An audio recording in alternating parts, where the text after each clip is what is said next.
This is Jonah Hill, and you're listening to the only podcast that matters.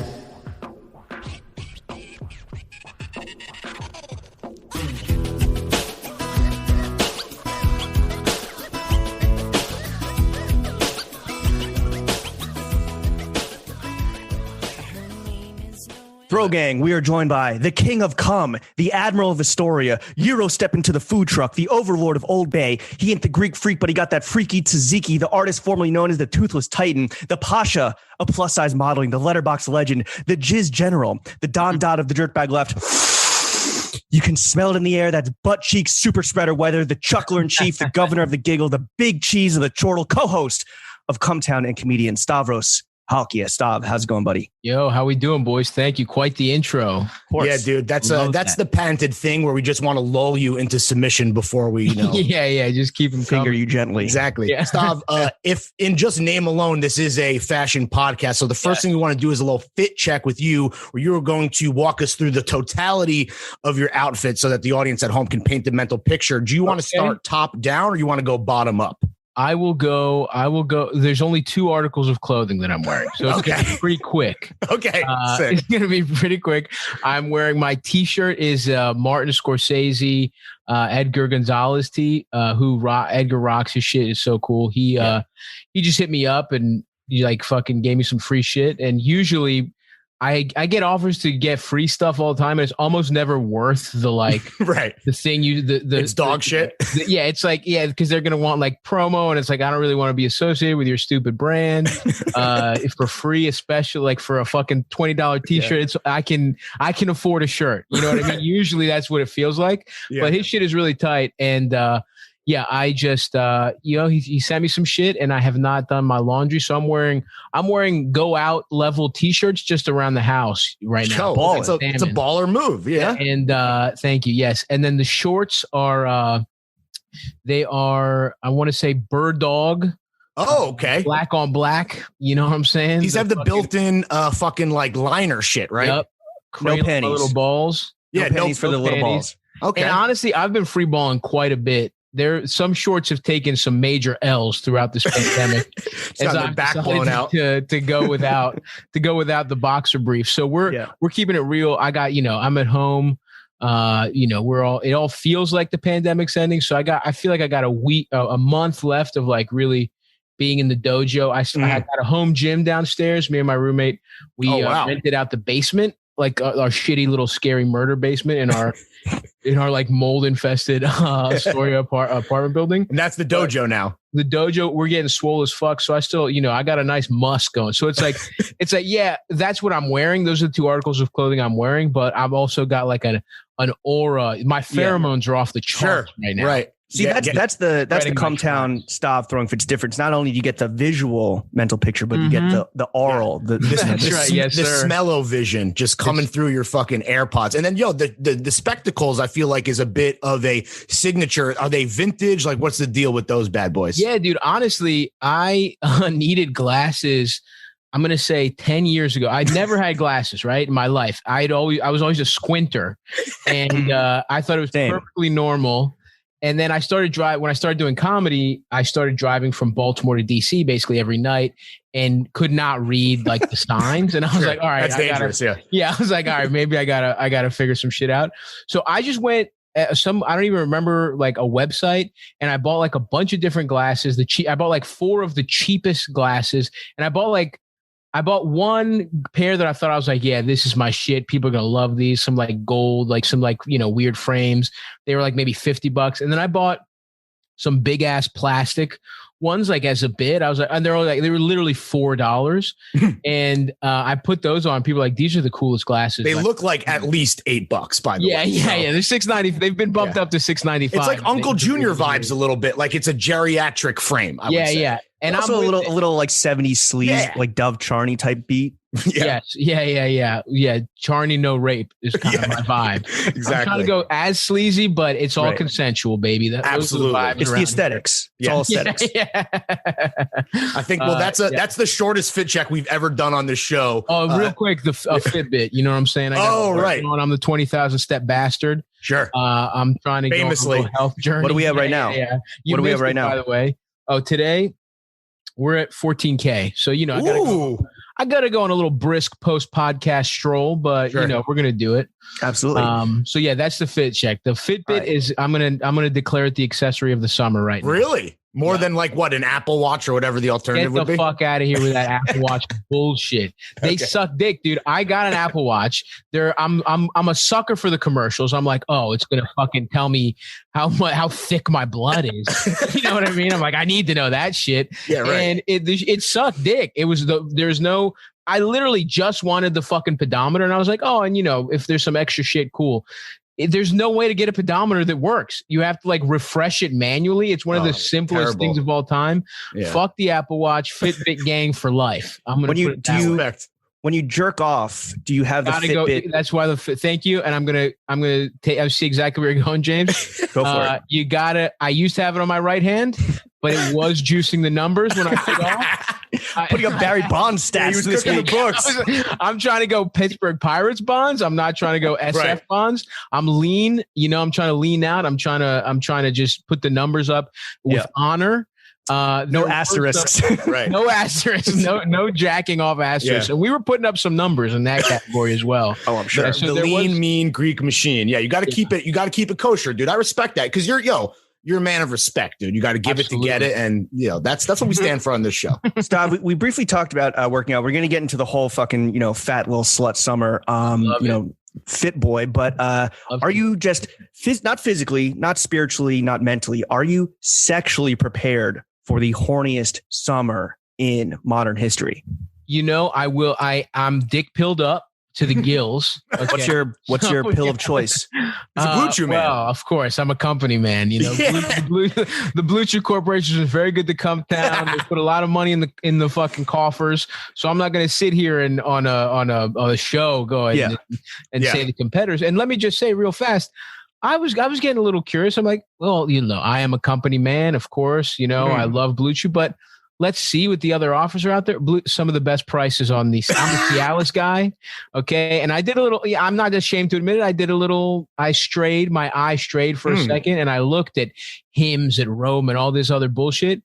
And I also thought maybe I should get 2 different types of dick pills and really see what happens. Create my own super dick pill. A dick pill cocktail. Dexter in the fucking laboratory with the dick pills, dude. Yeah. Yes, exactly. I need to get those dick pills in the laboratory and then go fuck Dexter's big ass mom. Teach him with their little fucking yellow gloves on. So medically, you're juiced up, but is there, I guess, a mental component as well, or a spiritual component? The shit that James threw to the side, like, what else is going on in that beautiful head of yours? Now that we've taken care of the penis. Yeah, sure. And I will say also the goal is I'd like to, you know, get my penis hard without medication, but at the same time, and I'm not saying I can't get my dick hard, but they're just. There I am, Barry Bonds. There I can't go back. Barry Bonds in the bedroom, dude. There you go. It's literally growth hormone. I have gone HGH. I have gone from just like, you know, like a lot of apologies, a lot of pausing to get my dicks, a lot of eating pussy for necessity to stall. Yeah. Now I do it with joy. I do it as part of the whole act. And, you know, it just feels the analogy I always use is like, it's like when you take a rim, you know, if like your friends growing up had a rim, sometimes you just want to lower the rim 7.5 and fucking and dunk on that windmill. And I'm windmilling, and that's a 360-degree tomahawk slam dunk. Exactly. Because normally I'm out here with the layups, which is fine. Right. You're a finesse guy. You're a finesse guy normally, but normally it's finesse, but sometimes you want to feel what's it like to be LeBron? You know what I mean? Yeah. What's it like to fuck standing up? You know what I mean? What is it? Right. Putting your foot on something and fucking like you're the Captain Morgan's guy. What does that feel like? Right. You know, being hard enough to be doing cool moves. And you know what? That's it. So I got those in the back pocket. Meanwhile, I'm always ready to go au naturel if the need be. And the other parts, the spiritual parts, the other components, I'm in a good zone. Honestly, I'm almost like the first part of a quarantine was brutal. Like I really lost my mind. And I had a lot of cool. I feel like everyone says that now. It's like, it's also, if you lie. Even if you weren't going to have a good 2020, just tell people you were, because we'll never know. That's right, exactly. a little piece of advice. But I was actually going to have an awesome 2020. Like I had an international tour. Right. It got canceled. I was going to go to like London. You got derailed as fuck is what you're saying. I got super derailed. I had some cool like career stuff that like, might not, was a lot of cool shit was happening. And I was just like so in the zone, like in the work zone. Like literally it was like the week we were told to stay home. I was like taking a week off because I was like, damn, the next 6 months are going to be nonstop. Like, right. So I was like, I started quarantine basically like I was just like chilling and watching movies at home. It was brutal. I didn't like. You were down bad, as the kids say. Yeah, I was totally down bad, and I got and I was just getting really fucked up. I had a lot of drugs laying around. And also at the time, it's like you felt like a hero for ordering Seamless 5 times. Yeah, sure. You know what I mean? So it's like I need this for the fucking community. Right. Thank you for your service. So, yeah. So salute. I got fat as hell, and it's like I'm a plus size king all day. There's nothing I put on for the community, but it was like I was doing Tony Soprano like nose breathing, just like awake apnea, basically. Yeah. Literally, that was just every day, every waking moment, and it was like you want to talk about needing a dick pill. You want to talk about like if I could have injected it directly into like the big central vein of my cock, I would have. Right. There were just times where like they didn't, when you have a firework, like a Roman candle that doesn't go off. I was so bad at points of quarantine where it was like the dick pills were like, nah, these are duds, bro. You're not getting hard. You just have a headache from it. So I was just like really, all this, like, I didn't know how to deal with it. Normally the longest I would go without performing would be like fucking 4 days. Right. So it's like this like central part of my identity that was also like really popping off at the time. It's all taken from you. You feel like shit. But then like somewhere like September, I was just like, it's just gone. You just like admit it's gone. And it's like rock bottom. I was rock bottom. Yeah. And I just I went and like, I had this weird little like retreat in like Catonsville, Maryland, where it was like just a shitty little town. I went to college there, and I went with like me and my college roommate, like Airbnb'd like this shitty weird house where it was like all African decor, but it was like some weird like young blonde woman, and you're like, I don't know, this feels fucked up. Like I don't know what's going on here. The vibes are fucked. Get out. I just kind of like, a successful girl boss, just decorating like she feels. Yeah. Definitely some Get Out type of, right. She's a cousin. And is that where cousin? Is that where you kind of turned it around and started working out and eating good? Yeah, exactly. So I was just like, my little brother's a personal trainer in Maryland, actually. And so I just went, the gyms were closed. I went for like a couple weeks, just like working out with him. Boot camp. Just like, It was literally like that. And, staying off my phone, getting into, Japanese organ music for some reason, like funk, weird. I got my boy Shigeo Sakito. Shouts out to him. Well, we got some outro music for sure now. Hell yeah.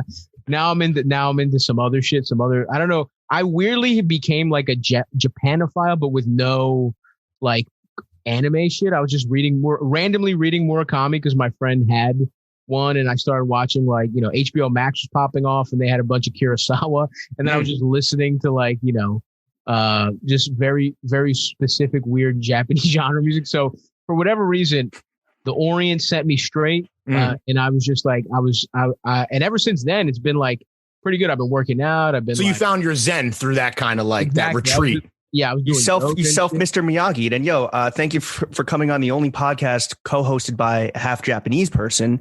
Yep. And look, the only one. That's the way I found it. I was like, I've never heard of you. We don't know each other. Yeah. I just need to talk to you. Googled half Japanese podcast.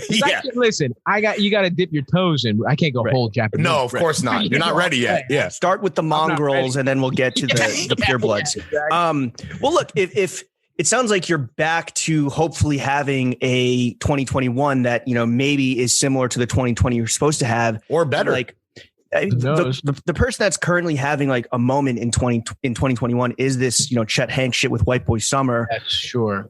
But like, if this is going to truly be a Stavros Summer, what are the rules and regulations for, a Fat Lil Slut Summer? Oh, being a fat little slut. Yeah. I want to say I do not I do not condone white boy summer, especially. I'm sure you guys, you're all about the fits. As soon as I was on the fence, I was like, this is fucked up. And then when those t-shirts came out, the merch is trash, dude. And it was not just trash. It's like, that's white like, power trash. It's like the font, the Aryan Brotherhood font. Yeah. It's like, come on, Chet. Yeah. It was very Stormfront. It was very Stormfront. Yeah. Absolutely. Really, just people Stormfront core for you against all odds. Let's see if it's to be a fat little slut, which this will be, it's Fat Lil Slut Summer. I'm going to say, put yourself out there, right? Ooh. That's number one.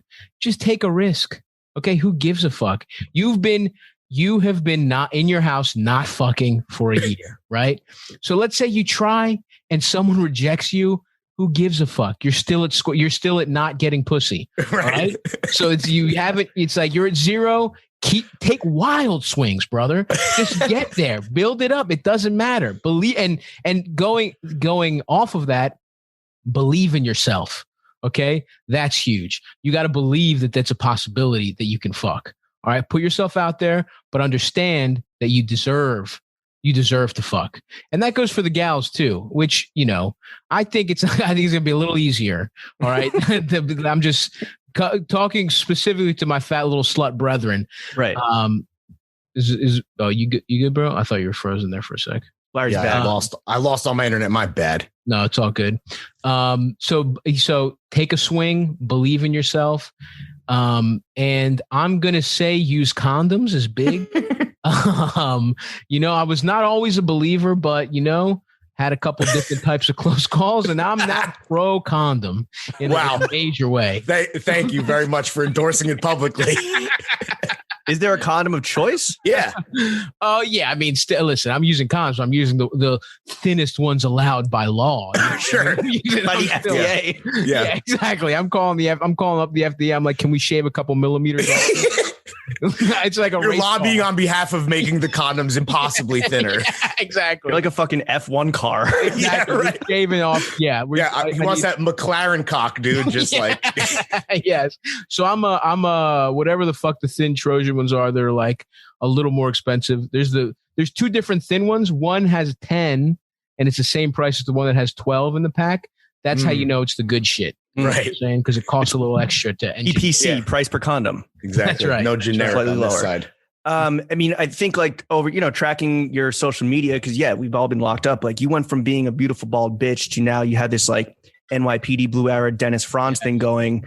Like drop the grooming routine, King. Like the skin looks great. Streets want to know, dude. The facial hair is fucking glorious. You got the mane going. What's the grooming routine? Well, the routine is, it's just we're at a point in the journey, an overall journey of I just decided it was time to have a bald ponytail. I think that so it's like, and to be honest with you, there is no routine. I've been blessed with my skin is just good. Okay. Right. The Lord that olive oil Greek skin. Yes, it's that Mediterranean shit. Yeah. And I honestly do not do shit to my hair. I went to Supercuts. Dwayne Reed. Nah, there's no cut. There no scissors. This is full growth over what, like a year plus, or growth, it's been a year now. It's been like a year and like 10 days. Happy anniversary, by the way. Thank you so much. Yeah. And it's really just about I experiment with different types of shampoos. I was at the very beginning. I started pert. At the last time I had hair, I was a pert guy because I'm in college. I was 19, Right. My move was cut it off quick. You know what I mean? Like you went scorched earth on that bitch. Scorched earth, which I think was the right move because when you're 20 and like through 24, it comes across as a style choice, And now I think I actually by accident made a nice move where you see a lot of 32-year-old motherfuckers panic buzzing their shit now. Yeah, right? Absolutely. And it's not a good look when you when you've been clinging on for dear life and then you buzz. Bad look. No one respects you. It's like, oof, you're dying. That's step one to dying when you panic buzz. Yeah. But that's a full admitting defeat is like that's admitting defeat. Admitting mortality. Yeah. Yep. Exactly. The worst thing you could do. So do you have a ponytail right now, or you just kind of what's the? I can go a little pony, but I'm kind of enjoying the the lettuce, get a little, just letting it go. Whatever. Oh, Derek vibes, yeah, flow. Yeah, I'm definitely looking for cornrows this summer. Sure. Yeah, with the we au natural everywhere? Are we letting it grow out everywhere? We we got to keep the dick looking trimmed up. You know what I'm saying? We can't afford to lose the optical inch as well. Right. You're wearing a Scorsese shirt. I'm sure that you yourself are a master framer. Yeah, right. Oh, you should see the light in my dick. You know what I'm saying? With my dick pics, I got one of those fucking. You're a cinematographer when it comes to the dick pics. 100%. You got Rolling Stones playing over every dick pic. yeah. This is slow. A big tracking shot from my balls all the way to the tip of my dick. Please give my dick shelter in your pussy. Yeah, exactly correct. Is with the facial hair, Stav, is this also just letting it rock, or have you been trimming it up? I'm letting it rock. I'm just on a schedule of like basically I'll let my beard. I have weird facial. I have like a weird pattern. My cheeks don't really grow, and it's like it's not the thickest. Oh, same. But again, yeah. No, nature's chin strap, basically. Yeah. And so I'm gonna let it grow, and I've been doing a lot of thought about this. I think I am gonna go goatee for the summer. Hell yes. The vibes are gonna be real. I was really doing some thinking about this, and I'm gonna start going tank top. Ooh. Not just I'm throwing some regular tanks, but I think it's gonna be like a Kenny Powers type summer. Oh fuck here. Yes! Dude. I'm gonna get little sunglasses, little like plastic sunglasses, silver around them. Gas station shades, just like bladed up, that are like kind of like shaped to sport, like Oakleys. Yeah, small little like Oakleys for sure. Yeah. And I'm gonna go goatee, and I'm gonna have this fucking hair, and I'm gonna be doing a lot of sleeveless looks. I've decided. Is that like a full rebrand, or is this you tapping into your true essence? Right. I feel like. The thing is, it is the essence. I don't feel like I'm not on my Madonna shit. You know what I mean? We're not looking for rebrands. I feel like a great example is like the Hawaiian shirt, right? The Hawaiian shirt and the tracksuit. Those are two things that have picked up a lot of steam recently, right? Absolutely. But I do feel like that's a lot of motherfuckers are coming, like they're taking a stop on my island, right? You know what I mean? They're culturally appropriating you. Fat Lil Slut culture. Exactly. Stop stolen valor. Yeah. It's like, you don't fucking deserve this. It doesn't look good on you. Who are you fucking kidding? You know? Right. And it's like, look, you can mix it up every once in a while, but it belongs to me. Let's be honest. My culture's not your costume. Exactly. Yeah. And so I'm going to be here. I'm on Hawaiian Shirt Island until the day I die. I believe that island is called Hawaii. Yeah. That's true. I'm on Hawaii, where I belong, until the day I die. Another aesthetic change, somewhat recently, relatively recently, is you got your tooth replaced or fixed, right? Do you miss not having the most important tooth at all? Like, is there anything about that life, that Stav era, that you kind of like wish that you still had in the post tooth era?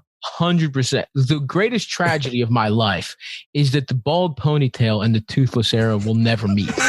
That is two ships passing in the night. It's honestly, I'm not even joking. Like there are people in my life that could die that I would be less sad about than the fact that I will never be toothless and have a ponytail at the same time.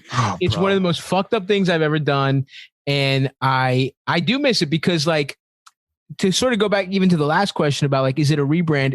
I don't really think of, it's like I have my guiding philosophy in terms of style, in terms of just almost everything. And everything kind of just like, is informed by that is, you just have to turn your flaws into your strengths, right? Because it's like the stupider you look and the more you're pulling it off, the more powerful you are. Sure. Almost arguably too powerful. You're too powerful. Exactly. No guy who's 6'5", who's in great shape, full head of hair, you know what I mean? Perfect beard. They can never be as cool as I am if I'm really nailing it. You know what I mean? They can have a better life. Don't get me wrong. Like, we still live in a kind of world that rewards just like being handsome and shit like that, but they'll never have as much sauce. You know, what I mean? They will never, it just, that's tzatziki sauce. Yeah, exactly. It's exactly. They're playing. It's like there's no multiplier for being hot as shit, being born hot and like rich. It's like you come out the mud and you're a little fat guy with no hair and no teeth and you're getting pussy in a major way. That's an accomplishment. You know what I mean? And that's what, and again, that's again, believe in yourself. Take your swings, wear condoms, boys. Turning Fat Lil those Slut Summer. Yeah, turning those weaknesses into strengths. Stop. Do you think that's like a comedian's mindset? Like, is that something that you think is like inherent in your line of work, where it's like, I'm going to be talking about all the most fucked up parts of me, like to get laughs and to be powerful, right? So is that just something that's baked in? That like, would it be hard for a normal guy to tap into that, you think, or is it really just like a mindset thing? No, I don't think so. I mean, yeah, definitely there is.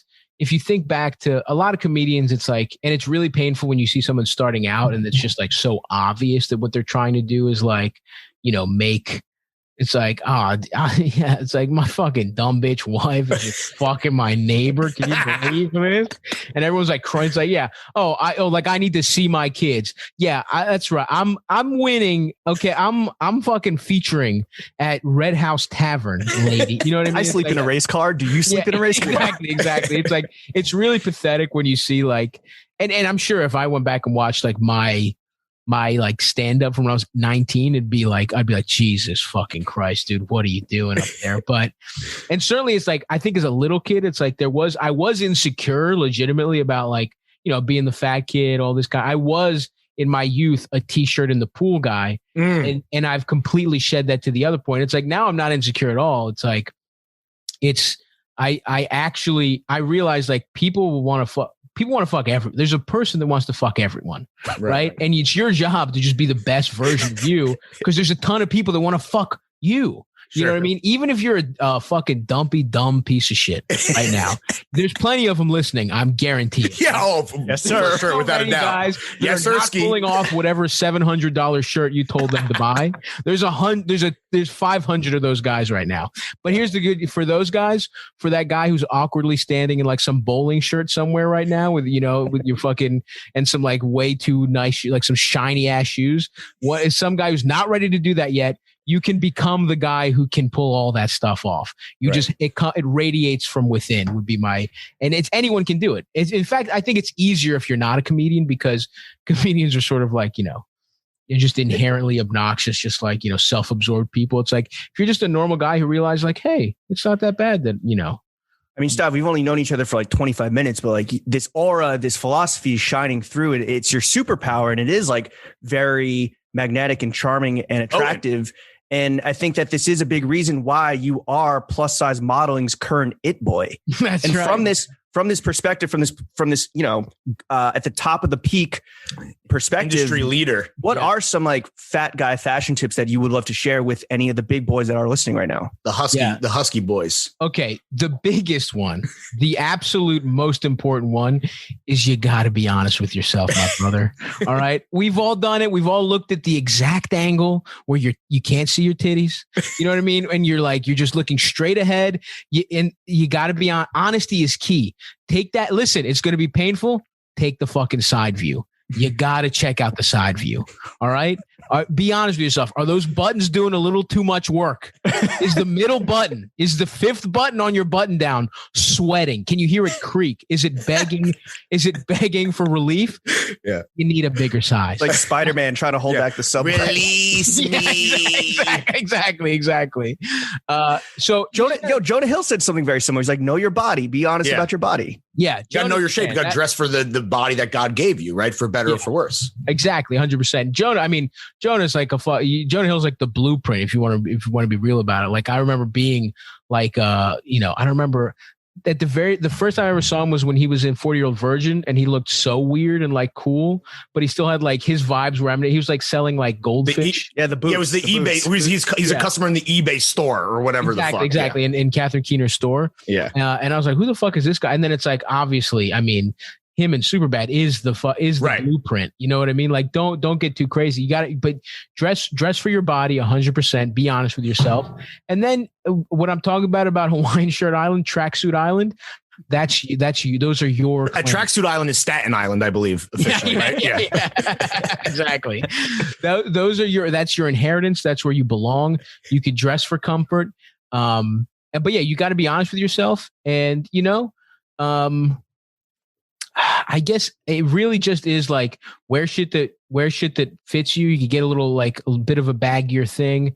The other thing that I did, it took me a really long time as a fat guy, was just like, You got to think about how the bottoms of your pants look too. It's like you get these big ass sizes that are wide as shit most of the time, especially if you're a little fat guy. If you're like, like myself, if you're not blessed with height, you're going to get your pants, your waist size does not come in your fucking, the inseam. Yeah. You gotta figure out the ratio there. Yeah. You don't want to be stepping on your shit. And the other thing I'll say, you're probably wearing shoes that are not wide enough. You have, your feet, if you got some Fred Flintstones, which I do, right? My shit are fucking completely like I got ribeye feet.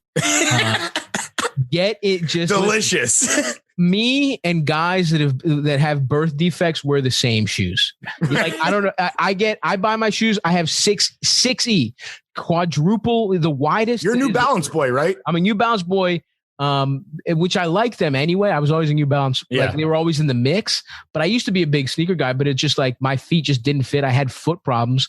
Fucking check out. You were forcing like the whatever Jordans or whatever when you're like, yo, I need to play to my strength, which is a quadruple wide New Balance. Yeah.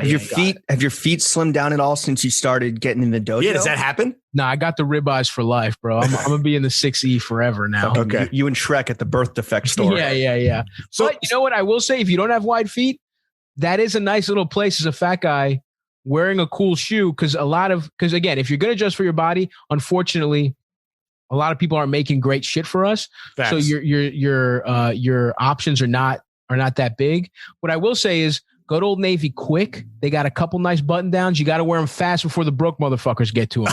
Okay. All right. Get out there. Go to Old Navy the fucking first nice day out. And you might have already missed it.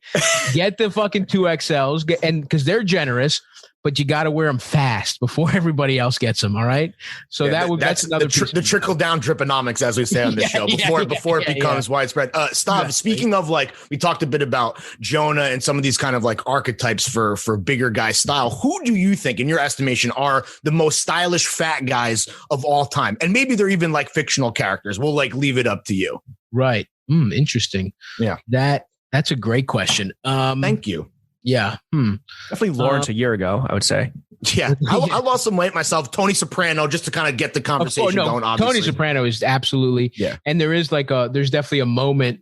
I do feel like there's a Sopranos renaissance weirdly happening, but that's definitely Tony Soprano style wise. And also like, now look, I'm not saying be a fucking murderer, but it's like, you see like James Gandolfini is like, he's just a big guy. Like that's the thing to realize is like, people are just attracted to like like women, especially presence. Like it's the gravitational pull. Yeah. But also just like a big guy. Like that's a thing that women like. So understand that as, I saw a fat guy in Astoria just now, just wearing fucking purple cargo pants that I was and a white fisherman's hat, and I'm like, hell, motherfucking. So that guy's up there on Mount Rushmore for sure. Kidding. I was like, I need those pants. I'm jacking that guy's entire look. Soprano's definitely it. I mean, Jonah obviously like his characters, but also just he definitely got into some. I mean, another classic look as a fat guy is kind of dressing up. Like I know maybe that's not your vibe, but being a suit guy is not a bad look. Getting a suit, getting a jacket made. You don't want to be those in between guys though. And again, that's the thing. It's like be in a situation where it warrants it. But I'm trying to think, man. I feel like I'm missing. There's obvious answers about. There's a ton of black dudes I'm missing. You know what I mean? Yeah, sure. Babe Ruth, for example. What's that? Babe Ruth, for example. Yeah. Dominican Babe Ruth. What era of Tony Soprano? Because I'm currently rewatching, and there's definitely a moment in season 5 where he goes from like kind of like nice small menswear to just straight tracksuits. Like, is it the kind of knit button downs, or is it just the straight Fila jumpsuits or both tracksuits, right? Or both? Yeah, I think it's both. And to be honest, it's like, in terms of pure, that is more of an essence thing than it is even pure style. Right. I think you can take his, like your version of that, right? Like, I feel like that's what I try and do is like do my version of like the sort of nice, I don't want like, they've got some weird prints. They got some weird like fabrics, but the tracksuit is obviously always an all-time great. How many tracksuits do you own, Stav, if you had to put a number on it? And maybe exactly, but I don't know exactly, but I'm going to say like 10, 11, 12, Okay. something like that. Somewhere. A Stavi's dozen. Yeah. Yeah. We're in the dozen range. And that's the thing though, is I have got to start buying clothes again. Like I haven't bought anything since the pandemic. You know, well, if any brands are listening, Stav is very influential. I mean, clearly he's on this podcast. But Frankie at New Balance. Yeah. Frankie at New Balance. We're gonna need you to send Stav a fucking loud pad. Yeah, we should hook you up with the New Balance plug, dude. That would be fucking lit. New Balance is like you need an ambassador that has feet as wide as me. We got you. Right, it doesn't exist.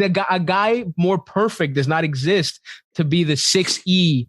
Like I can deliver you a generation of fat men that have not seen the sun in years. And we're going to get him out there. We're going to get him walking with fucking New Balances. We can turn a whole generation around, me and you, New Balance. But wow, what a pitch. The NB MVP. So Stav, I mean, you mentioned how, during rock bottom, you were used to performing in some capacity every 4 days. And, it's like, just like us, like we had to kind of adapt, we had to start doing the Zoomy potties. It sounds like potting saved your life a little bit. What is like your favorite thing about potting with the Cum Town fellas? Oh man. The boys. Yeah. Well, honestly, the show is fun. Like just potting is the best part. Like the actual conversations, like that's the best part. I mean, I've never listened to an episode of Cum Town. I don't remember what we say.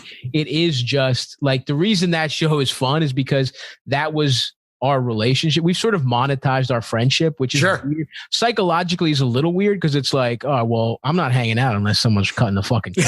Yeah. What I mean? Like, I'm going to go to the movie. I don't hang out for less than 10K, dog. That's why he needs a walkthrough just to come hang out with his boys. You know what I'm saying? I don't link unless there's a bag. Yeah. So that is, it is fucking weird, but yeah, I mean, the actual just fucking around with your and that's why I think it's a good show because honestly, I don't fucking I don't like podcasts. This is fun. You guys are doing all the work. I don't have to. I just show up. Thanks, bro. We're trying. But I don't like.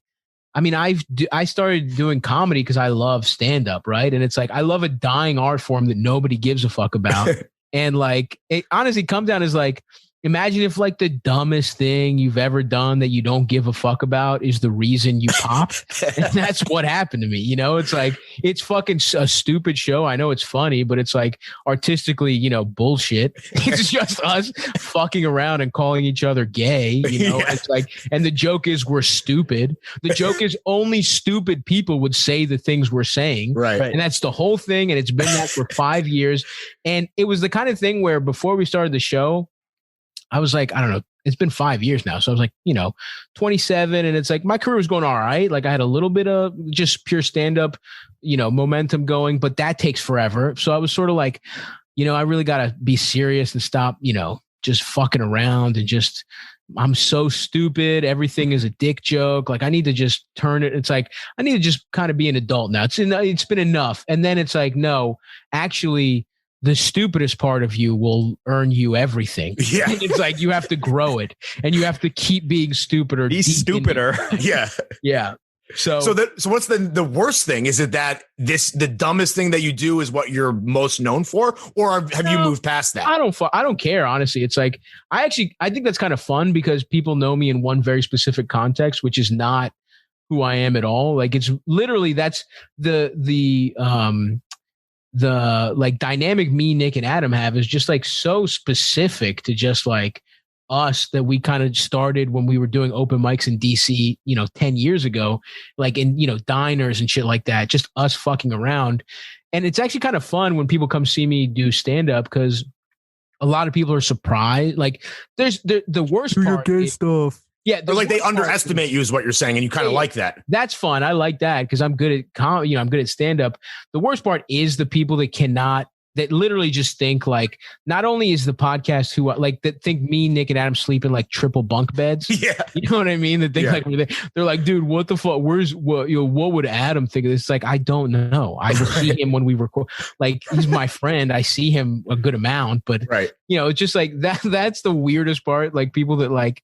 It's one thing to have a deep relationship with your favorite podcast. It's another thing to not realize that like you need self-awareness. Right. Yeah. That's not what their lives are like. You know what I mean? But whatever, man. Who gives a fuck? I got rich off of it. Yeah, exactly. I mean, obviously, like Throwing Fits is operating at a fraction of what Cum Town is at, but there definitely are some like parallels when you're describing kind of like your favorite thing and maybe the worst things, like, and kind of how this shit all came to be. Definitely some parallels between like what you guys went through and what we went through. And one thing that, Lawrence and I talk about a lot is that there's Jimmy and Larry, and then there's James and Lawrence, right? And Jimmy and Larry, like, we're the fucking John's addicts, we're idiots.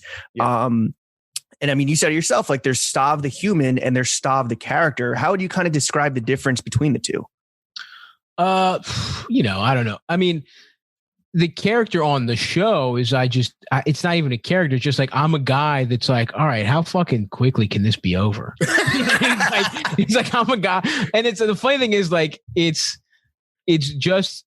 only, that's the vibe that has made the show good, is like me not being like, all right, let's just fucking fuck around. Let's start the mics. I'm not preparing anything. And it's like, obviously I play up being a fucking, it's just heightened in a lot of ways. Like, it's the enhanced version. I am it's like, I'm not that fucking stupid, and I'm horny. I'm not like that fucking, I'm not that horny. You know what I mean? It's like, but I am a horny dumbass. Yeah. Like, You're pretty horny. You're pretty horny. Let's be clear. You are a horny dumbass, if nothing else. Yeah. Like, that's you're the horniest, dumbest dumbass. Right. Yeah. So, whatever. It's like, and then it is funny because like my stand-up really is pretty like, I'm not like, it's like pretty like mainstream type of shit. I just like writing jokes. I like talking about personal experience. I like talking about like dating my family. Like, it's really not, we say some wild shit on Cum Town, and it's like, it is this very specific context of like, we're dumb as fuck and only idiots would say these things. Like, that's what's like funny. It's like, oh Jesus, I can't believe, like, why are we even saying this? That's part of it. But it's like, when I'm just me, when I'm just a guy, it's like, I'm not going all the way the fuck out. Right. So has there anything that you've ever said that you regret saying to that? I mean, certainly almost everything. All of it. I regret it, but I'll never apologize. Right. Like, sure. That's what like comedy is like, oh, that was fucking dumb, but hey, I'm trying to get funnier. You know what I mean? Life goes on. Yeah. I don't really regret it. I don't give a fuck about, again, the show is just stupid, and stand up. I'm sure I regret like handling things a certain way, especially when you try and learn how to do crowd work and you try and be more present, you're going to fucking embarrass yourself. But we're past that now, although who knows, I haven't done stand up since October, and I'm touring starting in like, July or August, I think. So it's like, and hopefully, knock on wood, everything goes good. I'm booked throughout the year. So it's like, I got to remember how to do stand up. So maybe I'll be doing we'll have a lot of regrets soon. Yeah. We'll check back in with you when shit fucking burns out. Yeah. Is that like a muscle? I mean, you're in the fucking dojo, but are you exercising like your stand up muscle? Is that something, or is it like riding a bike? Yeah. I don't that's a weird, again, it's weird. I will say the one thing that doesn't make me as nervous is, I kind of went through this in a smaller way where it's like, I didn't do stand up from March, and then in like September of last year and October, I did some outdoor shows. And yeah, the first week I'm like a rusty or whatever, but it snapped back pretty quick. And I was back to fucking phoning it in 2 weeks. You know what I mean? But we're happy for you, dude. So I'm sure we'll get back there too. But we talked about the fans, and obviously the Cum Town fans are there's notorious. A lot of them, right? And they're fucking crazy. They're crazy about you guys, and they're passionate is a way to say it. You get recognized on the street pretty often, and then how does like that typical fan interaction go? I mean, it's like not in the grand scheme of things, not really. Like, yeah, in like fucking Brooklyn, like in a couple neighborhoods in Brooklyn, you know what I mean? I'm sure if I hung out in lower Manhattan more, it would happen, but I live in Queens. No one here gives a fuck about, like, they don't even know what podcasts are. Yeah. No one here knows. Yeah. Everyone's listening to their fucking cassettes.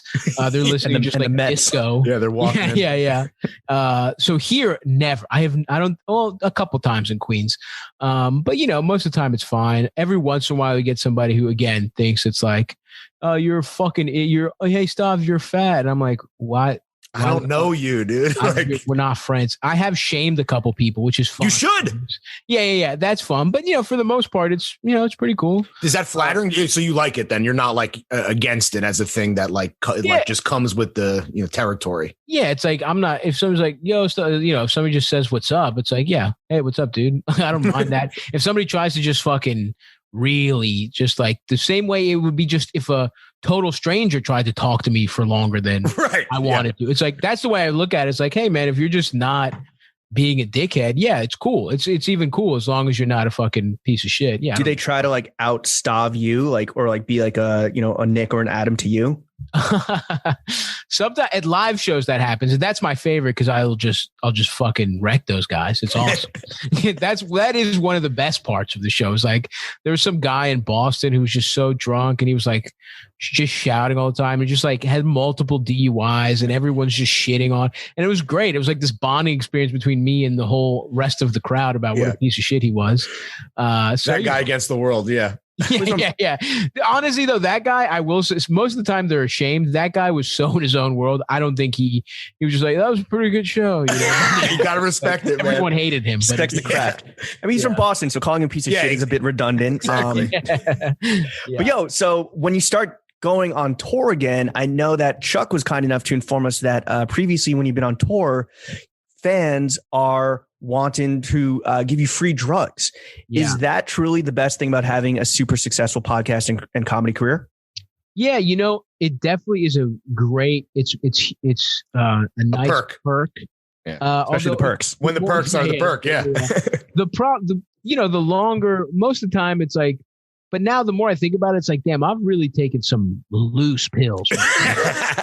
You know what I mean? It's like, fuck, dude. Like, why did I do? There's a couple things where I'm like, and again, it's the kind of thing where you just like, I grew up poor. I was struggling for 5 years to just get any perk I could. It's like, then it's also like, I can fucking get drugs. Like, it's like, I don't need to I'm rich. I can get all of the drugs. If somebody's cool and they're like, because I really do like talking to fans, like at shows and stuff afterwards. It's like, again, you got to keep it like quick and respectful. Like, don't fucking, don't try and repeat a joke and talk too close and just like be linger all fucked up and weird and linger and shit. But like, I like meeting people. Like I do. That's the thing. Like the vast majority of fans rock, and it's the reason I can that you can live. Yeah. I can live the life you want to live. Yeah. I'm living that 13 tracksuit lifestyle. Yeah, exactly. Might not make it. Yeah. Like, so I fuck with it. And I used to do a show that I want to, at some point when I get a little bit more time or like shit like figures out. I used to do like a call-in show where it was like people Stabby solves your problems, which I love doing. So I like talking to people, but it's definitely not worth like, bro, I got some blow, come out. We're going to, like, no, absolutely not. Come to the afters. Not going to happen. One time a guy was like, I'll buy you a steak. And dude, it was the first tour. I was like, hell yeah. And then I'm eating this steak and I'm like, what have I done? Took you out to dinner, like on a date, basically. Yeah. And then I'm just sitting there and I'm like, because it's just like, it's the first time anyone's offered me free shit in a long time. The podcast wasn't even that big at the time. And it was just, and then I'm sitting there, I'm like, why? Why am I doing this? I regret everything. Afford $40. How was the steak though? Yeah. It was not that good. It was, maybe if it was much better things, but it wasn't even like a bad time. It was just like, it fucked up my whole schedule. And I had and it was just like, I'm so in the mindset of like, got to get as much free shit as possible. Right, I've, just growing up being like, oh, anything nice, you had to like fucking come upon in a fucked up way. You know what I mean? Like either get lucky or something fucked up happened to get something nice. So I'm trying to deprogram my broke tendencies and just be like, you don't have to just take this guy's word for it that this is ass. Brokenness is just in your mind, guys. On some Gary Vee shit. So I feel like everyone that we've been talking about when we're talking about these stories and alluding to these fans, I think everyone is picturing men, but there's obviously female fans, and we want to know what's the Cum Town corporate policy on hooking up with fans. Yeah, it's a wide, I would say wide open. Okay. It's we're taking applications in a big way. But you know what? The best, okay, for real though, what I like the most is when somebody is like not a super fan. Somebody is like because again, what we were talking about earlier, somebody wants to fuck every type of person, right? Yeah. So most people that have any momentum in any way or any notoriety in any way get pussy out of it or get cock out of it because it just makes you more people are aware of you. Right. So more people that want to fuck you find out about you. Right. Yeah. So that's the best case It's like trawling. It's like deep sea trawling. Yeah, exactly. Yeah. Where, just scour the depths. It's like, who knows what comes up. Right. Just overfish the oceans. Yeah. So the best kind of like fan or like, hookup that happens as a result of the podcast is like somebody who's like, sort of in like maybe listens to similar shows or like has friends that are really into it and like mutuals, they kind of discuss and they're like, oh, who's that? It's like someone who really does not know that much about. I have made the mistake again early on the same way with that steak. I've made the mistake of just accepting pussy from like a lunatic. That, you know what I mean? And like but you got to learn. You learn those lessons the hard way. You learn, dog. So now it's like but even still, it's like. As long as my whole thing is like just trying to have a good ass time. So it's like if somebody hops in the DMs or we meet in person and it's fun to talk to them, I'm just having a good time. I'll pretty much fuck the most people that I'm feeling a nice vibe from. And hell yeah. Are all three going on? Are all three of you guys single or is it just you? It's just me right now. Or actually Nick too. Actually, I guess Adam is the only one who is not single. So yeah. Is there ever, when you guys are like touring or playing live shows, is there any like, I don't know, competition group or like group cooperation, some group play?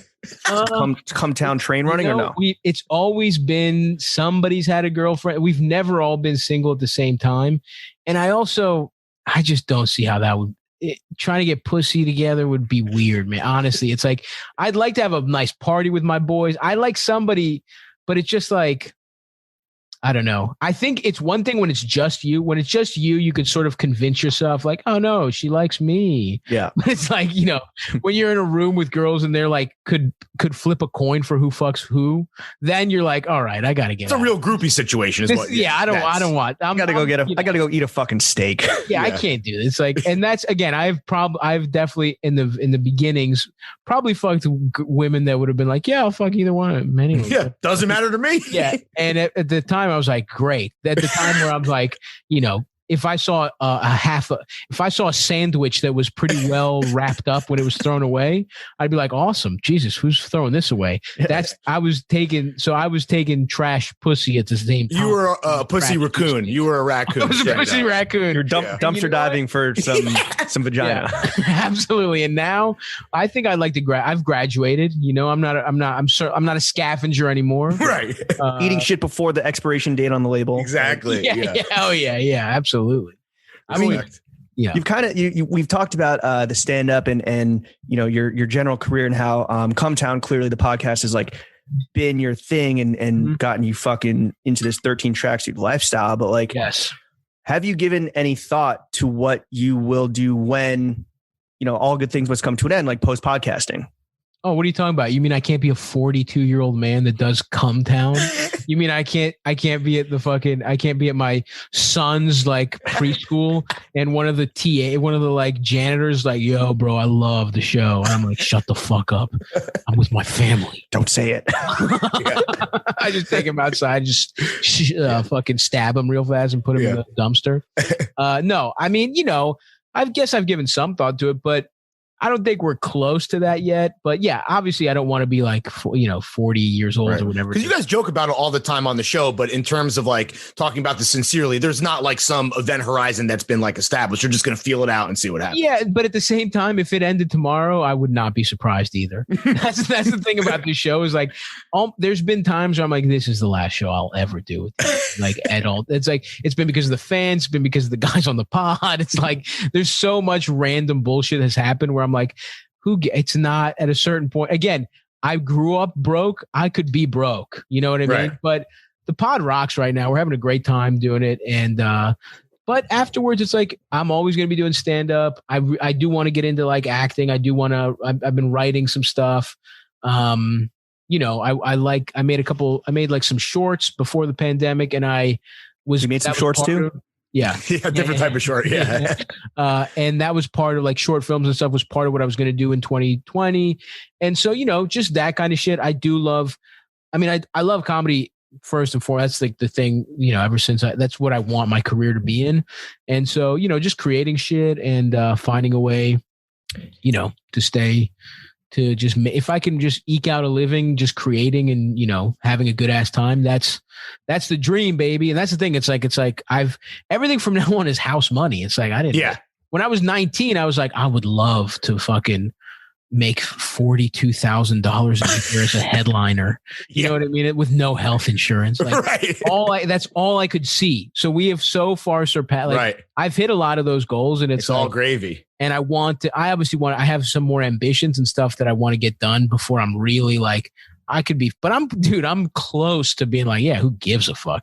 I'm close. Like if I could retire at like 42 and just live in Greece, dude, I might. You might not ever see me again after a while. So I don't need to do stuff. I like hanging out. I like Is there like a grail job? Because Lawrence and I I don't know, I guess for the afters with patreon.com/stonefits, we were like, the grail job in comedy used to be what? Like an SNL writer? Yeah, like writing on SNL or some shit. Dumb, but like, do you have a dream job that regardless of the money or, when you achieve it like that, you would one day hope to be at?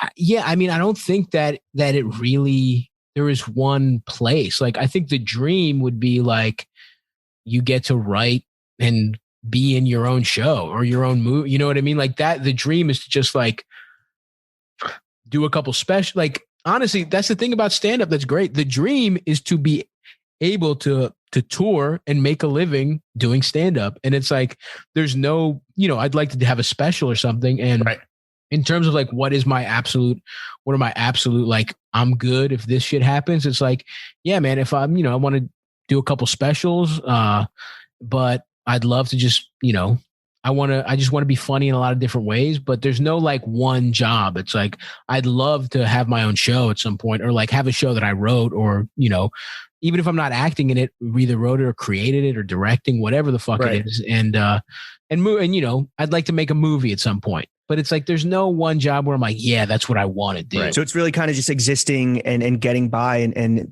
within the general realm of comedy. Yeah. And dude, that's the thing though. This is as close to it's such a good setup. It's like, I just fuck around with my friends and it's like, it doesn't even feel like it's crazy how much money it makes. Right. It doesn't even feel real. So it's you should all be in prison. I mean, we barely fucking make like whatever, $250,000 a year on Patreon. I'm like, I feel like a fucking criminal. Yeah. 100%. And I guess if somehow there's a podcast that we record less time and makes more, if I could do 1 hour a week and make twice as much money and never have anyone cyberbully my loved ones, that would be it's so funny because Cum Town is so close to being the perfect job, but it just will never be. You know what I mean? Right. For some reason, for just these little intangibles. It'll always be the cyberbullying. Yeah, there will always be, Sure. My mom being like, are you going to die? Like seeing Instagram comments where like people were telling me I'm going to die because I'm fat. And she's like, is everything okay? Like calling me because she's like, so, but other than that, we're so close. And it took Lawrence and I, like a year or so. So we've only been doing this full time for a little over a year. And I think our parents have kind of finally like understood that this is a real job and stopped like telling us to get real jobs. Did it take your mom, especially a child of immigrants, did it take your mom a minute to be like, what the fuck are you like? You should become a lawyer or a doctor or learn a trade. Yeah. I mean, not my mom so much. Like my mom is so cute. She was like convinced I was a genius when I was like 6. Like she's one of those parents. It's like, he's so smart. She was even like, she tried to convince me not to do comedy because her rationale was it was like I was taking something from the world by not using my brain to bet. Right. And I'm like, Mom, I promise you I'm not. Like, I promise you. But what happened was like, because I had like good grades in school and all this shit, and I told her I want to do comedy, and she didn't support it because again, she thought I should do better things. And then there was a period before I moved to New York where I moved home to save money for the, for the move and everything. and I was a paralegal full time. And then I would go to DC every night. And she just saw me like work a full-time job, drive home to eat like dinner for 20 minutes and immediately get back in my car for a year and a half. And she's like, oh, he's not. Cause she's like, she knows I'd like to just fucking chill. She knows I'm just a good time boy. And she probably thought, oh, he's just getting fucked up and he just doesn't want a job, where she saw that I was actually working at it. And ever since then, she's been completely supportive. She saw the hustle and the motivation. Exactly. She saw me on my grind, my grind, never stop type shit. Hashtag never sleep. Okay, respect. Well, that's good because I don't know if my parents have any semblance, like have any idea of what the fuck is happening here. Respect to Mrs. Halkias. Totally. As far as Cum Town goes, it's like I remember she was like, she listen? Yeah, she's a big time listener, huge Patreon subscriber. All that shit. Chapo. No, right. It's so funny. My mom was just some fucking loser that listens to only podcasts. No, she's proud that the show is like, successful and all this stuff. And she was like, I heard her one time talking to one of her friends. She's like, he has a show with his friends and they make money. It's a radio show. And then I just heard her get like real quiet. She's like, it's called Cum Town. Like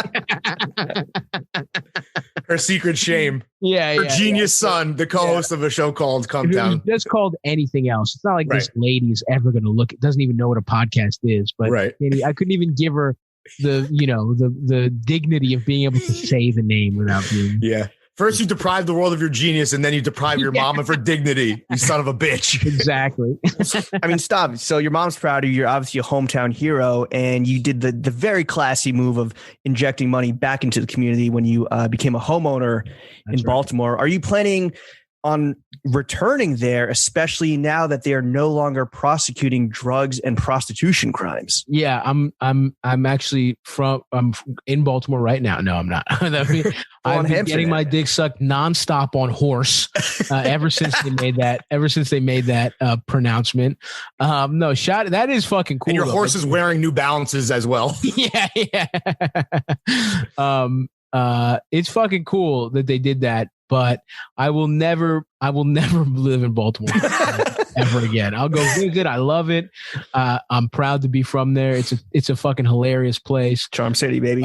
But I will never spend more than, like a month cumulatively in a year in Baltimore. That is my promise to you. That's I do solemnly swear. I solemnly swear. I'll have a good ass time while I'm there, but I'm never living there. No.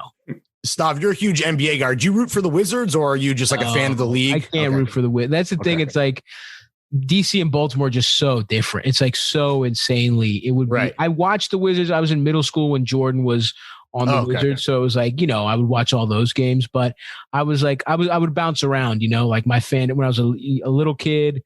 I was a Kings fan. Like I was like, Iverson was like my favorite player, and I was a Kings fan. I love that like Weber, Stojakovic, Vlade, Divac. Yep. Those teams. I love those teams.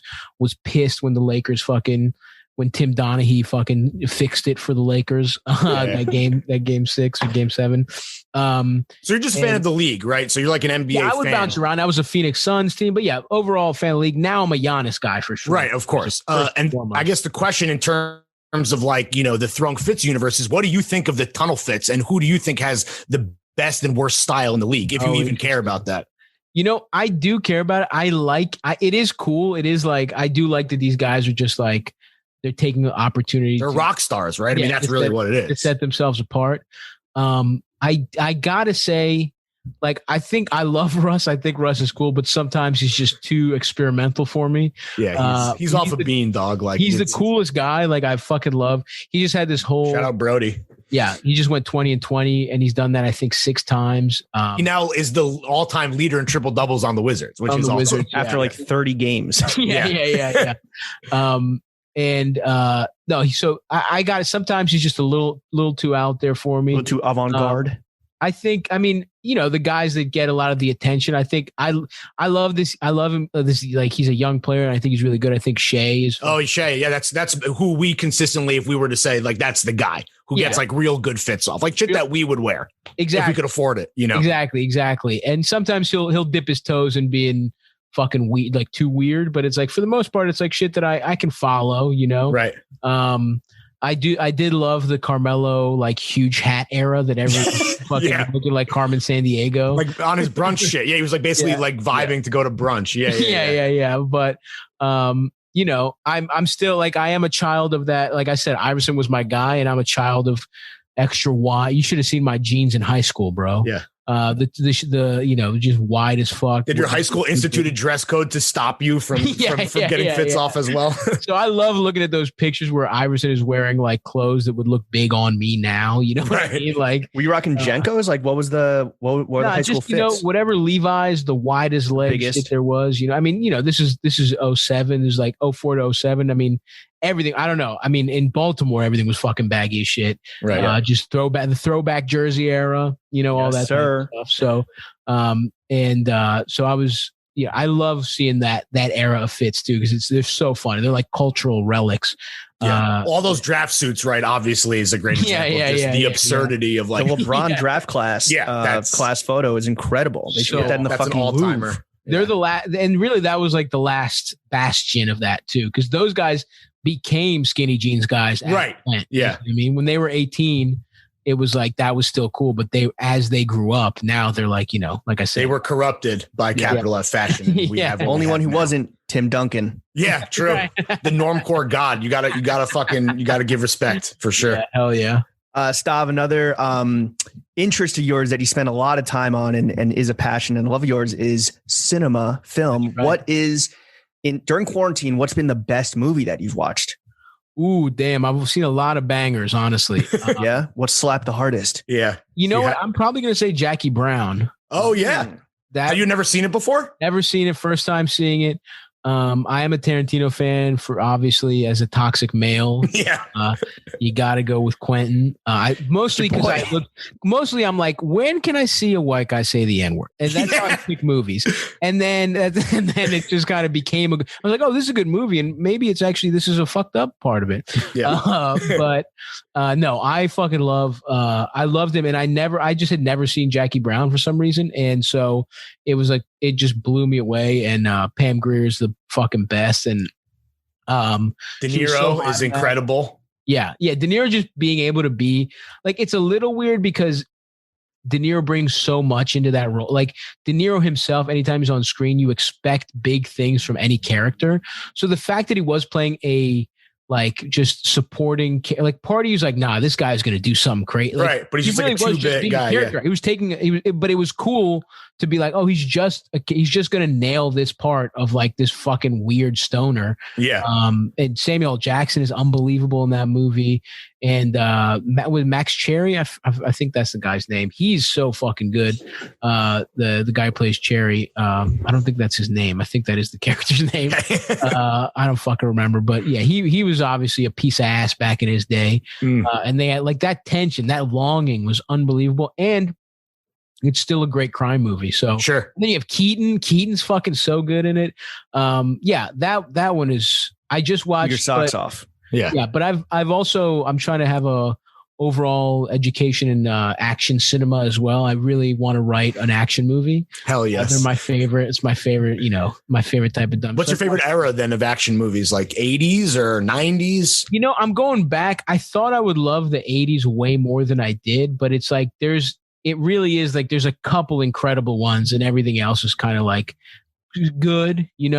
My favorite one for like how ridiculous it was, just like Commando was so good. Oh yeah. It's just like so fucking stupid but with actual great action and it like something is always happening. But yeah, I like the revenge genre. I just watched a really good one, The Man from Nowhere, which is just kind of like John Wick, but with like he's trying to save like a little girl from being like trafficked by the mafia. So it's like even there's more. It's more noble than a dog being murdered. More noble, and it's less violence, less like just start it's less of a like amusement park ride and more of like an actual movie, but like a slow burn, like with real build up and plot. Yeah. And there is one really good. There's like not as many great action scenes, but there's some fucking bangers. But I would have to say Jackie Brown is probably still though my favorite. Perfect. If anyone listening has not seen it, you've got to watch it tonight. Like you said that with the quickness, so you know it's zero cap. Oh yeah, for sure. Let's talk about a topic that is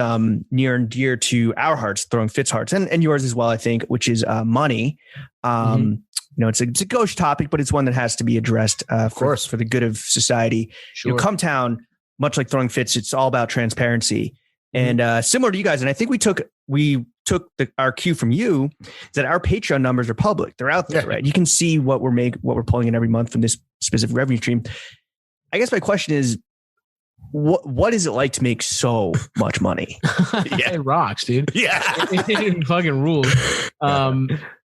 It's funny because it's like, at a certain point, I was just like, if I want it, like, that's the other thing though. I don't have expensive taste really, right? Like I can go the fuck off when I need to, but it's like, I'm still used to just like, let me treat myself. So, and I always expected Cum Town to end like every week until like this year where things we're just like, we're on a schedule. We kind of figured it out. It was kind of like chaotic and it was like, oh, this could fucking, who knows? This shit could just end. We could be canceled. One of us could fucking go crazy. Like, it's just like, who knows what the fuck? Assassinated by a lunatic. Exactly. One of us could be killed, Lenin style. So for years I lived in just like, I literally until this year, I lived in a 3-bedroom with at either 4 or 5 people total. Like I was living Ellis Island style. So you were living in squalor. I was living in squalor because I was like, I will be broke again. Like this show will end. Right. So you save your money. So you're a big like saver then? Like I'm obviously nice. I bought that house in Baltimore, but you can buy if you look, cost $10. That was a G. You can't even put a down payment on an apartment here for what the entire house costs. And it's also a shitty neighborhood in Baltimore. Let me be clear. I grew up in a fucking bad, shitty neighborhood. So it's cheap, Right. The house was very cheap. And my brother lives there now. So it's, he pays like the mortgage and shit. I just had to put a bunch of money down. But, it's nice to just be like, if I just want something, it's like, oh yeah, I'm just going to have it. There's no more like waiting for anything. Like there's I'm like, oh yeah, I would want an even bigger television. It's like, all right. Well, I just did it. Yeah. So it's like, it used to be a thing I would think about for like, budget plan, research, commiserate over, go back and forth. And now you're like, fuck it. Swipe the plastic, bitch. And that's really the best price part. High to low. Yeah, dude. That's the best part of having money is just like, you just stop worrying about so much shit. Right. And that's the best part. I mean, even more than I live in fucking Queens. I still have a roommate. I mean, he's one of my best friends. It's more like a psychological thing for me. I don't know if I could handle being alone. Right. You know what I mean? Like constantly. But, I don't need I like to ball out of restaurants. I like to go on nice trips and shit. But my day to day, like I said, I'm rocking tracksuits, and I honestly, clothes is a thing that I've started spending a little bit more money on because it's just like, hell yeah, I have, it's part of it. You should look the part. If you're rich, you got to look the part. What's a recent John that maybe like was a little more than you normally would throw down for some clothing?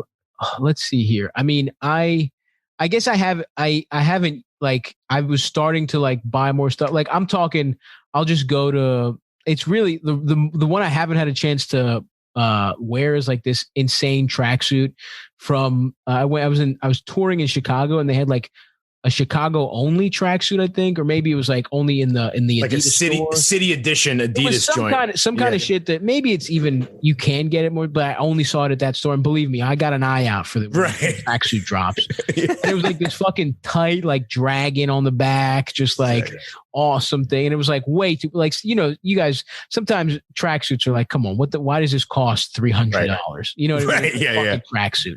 It should be $75 total. Fine, I'm going to pay $150 for most, but this one was like something, whatever. I don't know what it was. It felt ridiculous to you, but you're like, whatever, I gotta have it. Fuck it, who gives a fuck? Let's just do it. But it's more like I was just like, I'm also getting a little bit into some jewelry. You know what I'm saying? Ooh, some like gold, some chains. What are we talking here? Some watches. A nice chain. I'm gonna re-up. soon when it's time to, again, fat, you try and be a fat little slut this summer. It is about, but like I said, believe in yourself. Right. It's like, I'm suiting up. That's, I mean, as a pinky ring. As a Greek, I feel like you absolutely, it's required. It's your ancestors, right? You come out the pussy, you slide out the pussy with like at least 3 small gold chains. Where I literally, you get a baptismal chain with a fucking cross and a like little pendant on it. Yeah. So I rock my little that. hairy baby chest. Yeah. I get a couple little fucking hairs there, but yeah, man, just I'm trying to accessorize. I'm looking for a bracelet. Because I'm a Fitbit. Again, it's not watches because it's Team Fit. What did I say? Right, sure, right. The accessory of the summer. Yeah. So I'm looking for a bracelet on the other for the other hand. Balance yourself out with ice on the other arm, right? Yes, sir. Based on so obviously you this idea of treating yourself, whether it's like you said, traveling or going out to eat or whatever. Have you and the fellas thought about like any special plans for when you guys hit $1 million a year on Patreon? Have you guys talked about that? Because that's going to happen next month? I mean, let's be real. I don't know. Yeah, we have never made a plan. We have never talked about like how insane is that to you? Like we're talking about $1 million. I mean, obviously before taxes. But, before taxes, and Patreon fees. Yeah, Patreon fees and a bunch of other shit. And I don't get the full third. We got we split it up a little differently, but it's still plenty of money. Sure, you want it for nothing. Yeah. There probably will not be anything special. There's not for that. You know what I mean? Like, right. Let's talk about go ahead. No, we'll get some fucking steaks. We'll do something. I mean, the other thing is life has stopped so much that it's kind of hard to fathom even how you would celebrate again. Although I am vaxxed up, I'm ready to get my titties sucked, but we'll see what happens. Do you have a perfect first, let's say fucking New York City, everyone's vaxxed tomorrow, everything opens up, all your favorite restaurants open. What's like the first day out, night out? How's that looking for Stav? Interesting question. Yeah, that's great. Because I need, I haven't thought about this, but I need to think about this. Absolutely. It's right around the corner. I mean, you mentioned a few restaurants. Yeah, this is like May 1st for you, kind of like you're going to be out in the streets. Are you are you a strip club guy? Like we hitting the strippy? I'm not a strip club guy. I'm really not, which again is like, I'm horny in ways that I got to make it count. You know what I mean? I need the bust. Yeah. No half bussing. I don't want to just sit somewhere with my dick half hard. For you know what I mean? For 6 hours. For 6 hours. I don't need that. I would rather be with a hot girl that I like spending time with. I would rather spend all that money. Right. Like go on like a nice, like a baller dinner, like some kind of, some shit than just like, be in a strip club. But that's just me. What can I say? So first day out, it's still in the ether. It's coming together, but it's not fully formed. It's not fully formed, but I think we can all. Look, I'm on the pod. This is something we can all discuss here, boys. Yeah. I do think I got to go. I mean, I have a couple Hawaiians that have never seen the light of day. Wow. I do think it might be like some kind of floral, some kind of Hawaiian, open to the third button, chains out, chains slanging. Pinky ring, bracelet type of vibe. I will say this is something I have to think about. I don't know what to like, shorts wise, pants wise. I've never really I gotta really start doing my pants research. I don't know if I don't really want to be I'm not a pleat type fella. Pleats are back, dude. I'm just saying. I hear that, but you're also lucky in that like wide leg, straight leg cuts are currently skinny is done. Well, widely available and also like look great. Yeah. No, I've always been a wide, straight. Obviously, wide leg, straight leg type of wide, straight cis male. Yeah, wide straight guy. That's true. Yeah, yeah. But I might get real fucking buck wild with it too. Like I said, I'm not a trends type of guy. I'm in my zone and I'm trying to see what's right for me. It might be some fucking cutoffs and a fucking. I love that. Cutoffs and some fun, and like I said, a shirt with no sleeves. Let's go. You know what I mean? Like, and then we got the New Balances slicked all the way back. We got the goatee and we got the 6E 11.5 990s. Yeah, baby. Midnight blue. What version of 990s are you rocking? Are you a V4 man? Are you on to V5 now? I go to newbalance.com. I say, what is available in 6E? There are 4 options. I pick the $9.90 that is available. Beggars can't be choosers. It's either that or shoes with Velcro on them. That's what comes in 11. Those are your options. Ortho core. Yeah. Well, Stav, while you're kind of, musing on what a first night out is with the fellas, let's get real romantical and talk meats and cheeks for a second. Let's do it. Another topic that is near and dear to our hearts and our loins. 2 of my favorite things. What is it? And you talked about blowing a bag on a special lady. Yeah. So what's let's say like you're taking a nice lady out. What's a first date with Stav looking like? Yeah. Oh shit. Okay. Nice. This is interesting. I will preface this by saying I do sometimes get into trouble because like I like to have a good ass time, and sometimes it's like that can be construed as like, whoa, he must really feel strongly. It's like I just think it'd be nicer for us to have a $300 meal than like, whatever. I'm not saying don't let it go to your head, bitch. That's what you're saying. This is luxury. You know what I'm saying? Yeah. It's like going on a first date with Drake. It's like, this is what Drake does every day. Exactly. Don't get it twisted. Which is, and I'm like, I know I'm not, I listen, I make eye contact. It's like, I've literally grilled 2 different women because they've come over and I've grilled them high quality shrimp, have been like, are you trying to do something serious here? And I've had to be like, no, what the fuck? And half these are for me. Yeah, right. I'm like, no, I'm just grilled shrimp. It's like, which is like the bar has been set so low where it's like you just have to literally just provide a nice meat. Like I just grilled a couple shrimp and some shishito peppers. Yeah. That's happened to me 2 different times. That's great context for the audience at home because it's like literally the bar is subterranean at this point. Oh, totally. Just you get some fucking wild caught shrimp and some shishito peppers. You douse those bitches in a little avocado oil, throw them on your fucking grill. 7 minutes, you're in there. Women are going to start daydreaming about having your children. So that's another note. A nice date. I am a restaurant guy. It's like we hit up a fucking place, we get a couple drinks, before, we're just kind of chilling at the bar. I've become a nature guy. So I'm seeing a lot of like going to the park type of thing, hanging out, picnic type vibes. Oh, dude, I'm getting the picnics going for sure. So we got a picnic, but also like maybe we take a little stroll, have a little alfresco dinner, or maybe the alfresco dinner, then the stroll, right? Then we fucking a little nightcap, and then it's pussy eating o'clock.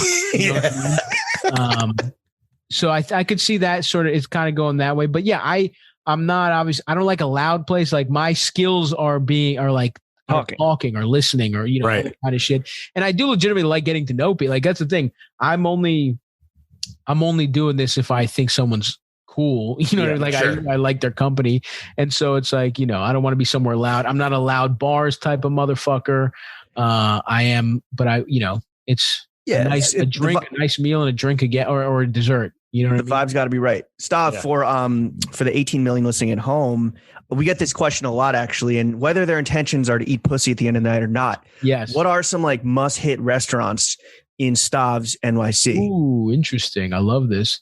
Wow. So a lot of them, I'm fucking worried. I'm excited to see what the fuck is coming back. But you know what I found myself missing the absolute most is just like, I love hitting Flush. I live in Queens, right? I live in Astoria. I love going to Flushing. I love going to fucking getting soup dumplings the place I really enjoy is it's also like the best reviewed one. It's like pretty famous. I don't know, Now Long Xiao Long Bao. I don't know how the fuck you say it. Right. It means soup dumpling. But that one. It's in Flushing. And Picnic Garden was my fucking favorite. It was like this all you can eat career. You pick the meat yourself, you grill it yourself. They come make sure they check on you. I love that place. Yeah, I love to watch the scissoring happen. In terms of a Greek shit, I like there's a ton of great Greek places in Astoria. My favorite, the one that's like near and dear to my heart, and I got to go to more of them. I got to check them all out, and I've been to a few.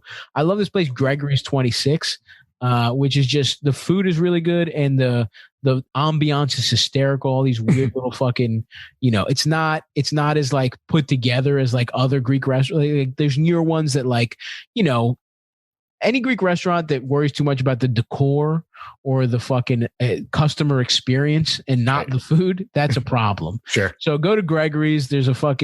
Gregory is literally cooking in the back, and like I'm not sure if she's his wife, his sister, or just some woman that unfortunately knows him. Yeah, right. Like is the waitress, and they bicker all the time, and the food is good as fuck.